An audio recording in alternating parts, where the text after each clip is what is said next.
ভাগীরথী নদী পেরিয়ে নবদ্বীপ যেতে স্কুল পড়ুয়া থেকে অফিস যাওয়া সকলকেই ব্যবহার করতে হয় এই ফেরিঘাট। অথচ দীর্ঘ কয়েক বছর ধরে আবর্জনার স্তূপে ঢেকে রয়েছে ঘাট সংলগ্ন বাস স্ট্যান্ড এবং অটো স্ট্যান্ড এলাকা। স্থানীয়দের অভিযোগ, আশেপাশের বাড়ি, হোটেল, রেস্তোরাঁ এবং খাবারের দোকানের বর্জ্য নির্বিচারে ফেলা হচ্ছে এখানে। সচেতন করতে গেলে উল্টে ঝামেলায় পড়তে হচ্ছে বলেও দাবি স্থানীয় বাসিন্দাদের। পচা খাবার এবং আবর্জনার দুর্গন্ধে বাস স্ট্যান্ডে দাঁড়ানোই দায়।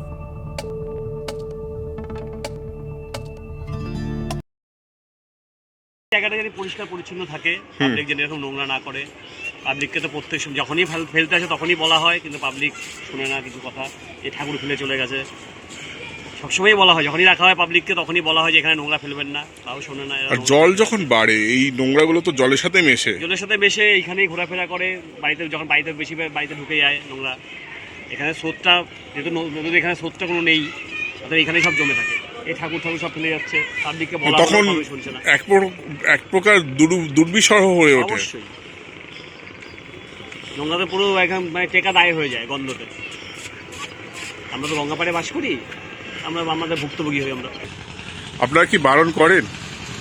আমরা তো অনবরত এগুলো না ফেলবার জন্য অনবরত বারণ করি, কিন্তু যে কখন যে ফেলে যায় রাতের অন্ধকারে বা ভোরবেলায় জেগে উঠতে পারি না। অনবরত আমাদের না করা হয় এখানে যে নোংরা ফেলবেন না।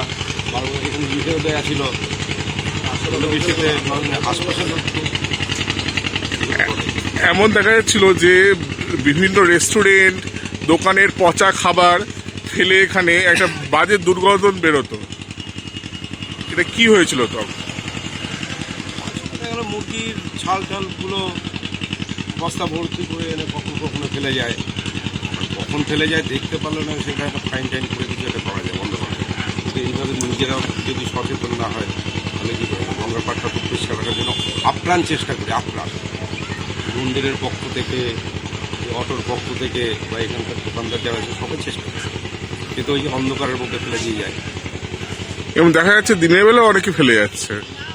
এগুলো তো যারা ফেলতে আসে তাদের তো বারণ করাই হয়, যেখানে ফেলবেন এটা পরিষ্কার রাখেন সবার সাথে। তো আপনারা কি চাইছেন এখন? যাতে আরো পরিষ্কার পরিচ্ছন্নভাবে রাখা যায়। এই ঘাট পার হলে পৌঁছানো যায় নবদ্বীপে। তাই সারা বছর বহু দেশি বিদেশি পর্যটকও এই পথ ব্যবহার করেন। আবর্জনার স্তূপের কারণে নবদ্বীপ, মায়াপুর, স্বরূপগঞ্জ তিনটি এলাকারই বদনাম হচ্ছে বলে ক্ষোভ স্থানীয়দের। অভিযোগ, বছরের পর বছর এই অবস্থা চললেও স্বরূপগঞ্জ গ্রাম পঞ্চায়েতের তরফে কার্যকর পদক্ষেপ করাই হয়নি। অন্তর্গত সে সব ঘাটে মানুষজন যে যেমন পারছে নোংরা ফেলে যাচ্ছে, এবং যারা ঘাটের মানুষজন তারা বলছে যে পঞ্চায়েতকে বলেছে, পঞ্চায়েত বলছে ব্যবস্থা হবে, কিন্তু কোনো ব্যবস্থা হচ্ছে না।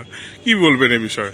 এই সমস্যা বিগত 30-40 বছর ধরে।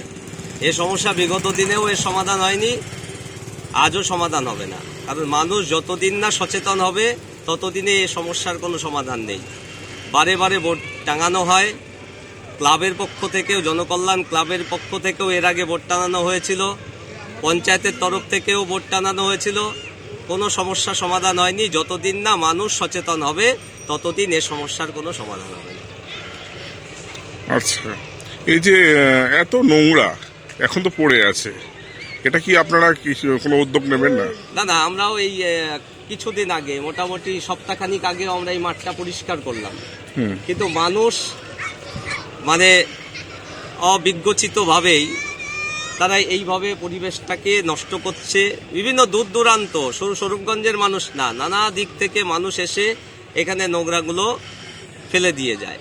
মানুষকে বললে তারা কিছুটা সময় তারা শোনে, তারপরে আবার জানা তাই। তো যতদিন সচেতন না হবে এ বিষয়ে আর কিছু করা যাবে বলে আমার মনে হয় না। আরেকটা কথা হলো, মূলত বাইরের লোকেরা এদিকে আসে মায়াপুর ঘুরতে এবং নবদ্বীপ ঘুরতে এসে দেখে এই অবস্থা।